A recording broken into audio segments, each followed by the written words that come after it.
Hey, so I just wanted to give everyone a quick overview of what we've been working on. So here's our newsletter custom post type, and here are the blocks that we've made so far. So we have, I believe, let's see, 5 blocks that we've made so far. So I'm just going to quickly take you through all of them and show you what we've been working on.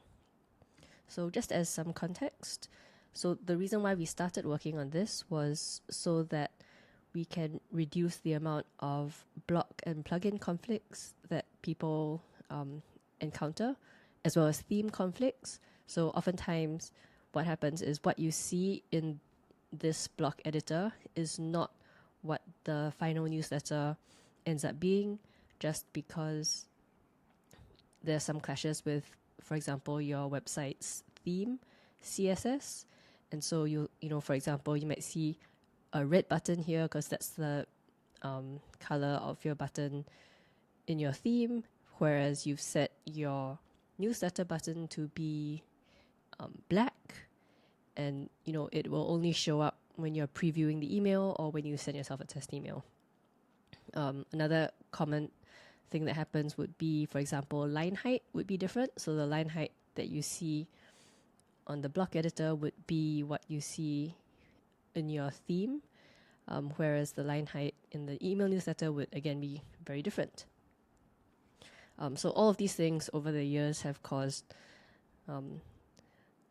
I guess, made people confused, and it takes a lot longer for people to set their newsletters up.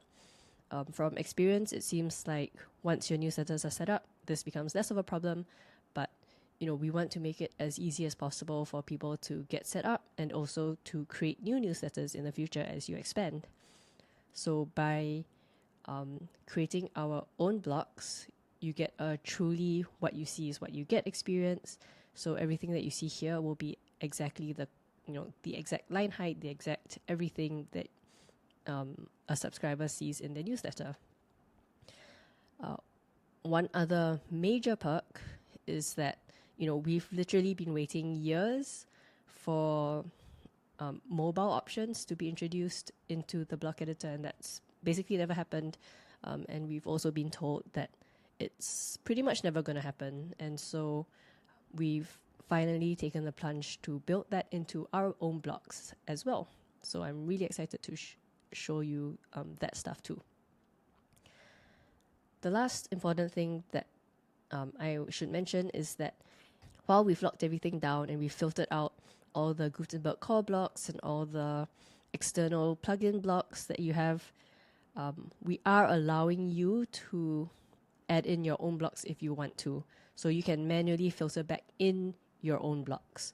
I know this is pretty important because when I first announced the feature, I had a whole bunch of you email me straight away and be like, what does this mean for all of the custom blocks that we've built for Newsletter Glue over time for our own publications? And so the easy answer is, don't worry, we've got your back. We've designed the whole system to be as extensible as possible, in the true WordPress way. And so don't worry about it. Whatever you've built is going to be able to be transferable into this new, what you see is what you get newsletter builder. Obviously, the only thing there you have to watch out for is we can't be responsible for the email output of your own custom blocks. So that's something that you'll have to manage on your own. Okay, cool. So with all of that said, let's head back over here and let's take you through the blocks that we've been building. And if you've got any questions or feedback, please comment in the video or just email me and let me know. So the first block is our header block. So what we have available is desktop and mobile, as I've mentioned before. Colors, so you can change the color if you want. You can also change the background now, so that this means you no longer need to add a container block if you don't want to. And if you regret the color that you've chosen, you can always clear it out. And as well as the link color. We've also made it possible to choose your typography inside the builder itself, and this just gives you a lot more flexibility if you want to create multiple different headline styles. We've also given you line height options. And this, just again gives you way more flexibility in how you want to design your newsletters. Padding. And the last thing that I wanted to mention is we've now got this little option to apply all the settings into all the visible heading blocks in the campaign. So let's say we've added a new heading block here. And as you can see, this is black while this is red. So if you want to apply it, then just click that and all the other heading blocks will be, all the same style will be applied. And again, this is just really, really helpful when you're trying to build everything out really quickly. Yeah, okay, so that's the heading block. And the text block is pretty much the same. So we've got the color, text, font family, all of the same stuff. And I'll show you the mobile in a moment once I've gone through all the other blocks. So here's the button block. And similar to the core block, we have buttons, and then we've got individual buttons. So on the, let's just move it back up here. Okay, so on the buttons level, this is where you have justification as well as button spacing. So if you want to increase the spacing over here, you can do that.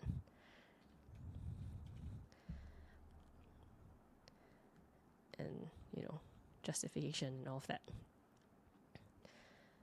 And if you want to delete the button, you can just delete it. And we've got the single button back. So we've got style, width options, colors as well. Font family, so you can change it from in contrast to your text and headings to make it stand out if you want. Border width, border radius, and spacing, and applying it all to available buttons. Next, we've got the list block. So this works very similarly to the buttons block in that we've got the overarching buttons and then a smaller button. So in this case, we've got the list. So this lets you decide the styling for all of your lists in general. And then you've got list item, which we currently don't have any options for. And it works just like you expected.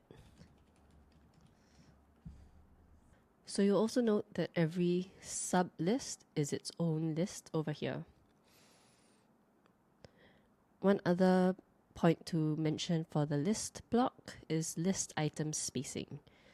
And so this allows you to really decide like how much spacing you want between each list item. The next block, which I kind of missed, was the spacer block. And this is just kind of a really simple basic block. Just decide how much or how little spacing that you want to give, and you also get to choose the color if that's something you're into.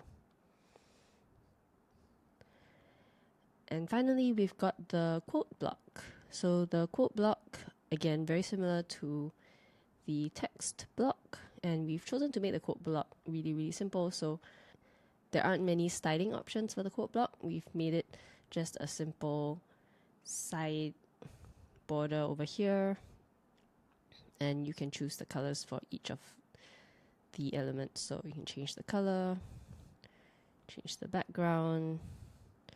Let's do this. And then if you want the citation to change, border, that's this one. Let's make it green. This is getting to be really ugly. Yeah, so this is something that you can do. And you can also change the font size for the main text. So if you want this really big and you want the citation to be smaller, you can do that as well. Cool. So those are all the different options that we have so far. Now let me show you how we can make all of these change in mobile. So the first is we want to go to the mobile options, and we want to preview everything in mobile, of course. And so We've made the mobile preview work as well. So this all kind of feels very, very native to the block editor.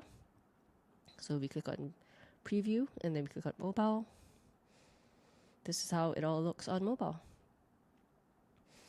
So here's a good example. So you can see here, previously our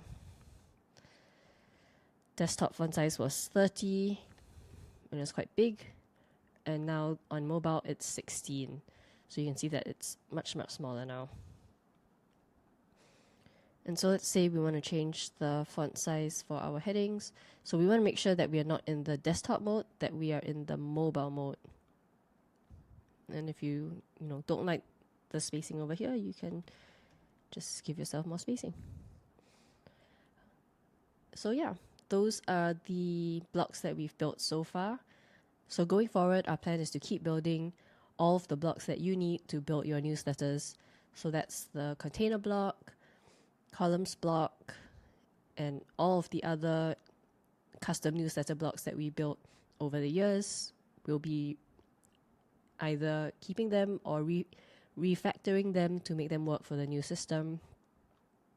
I hope you found this demo really helpful to know where we're headed and what we've been working on so far. If you have any questions or comments, just let me know. I'll be super excited to hear from you so that we can keep improving and making Newsletter Glue as helpful for you as possible. Thanks.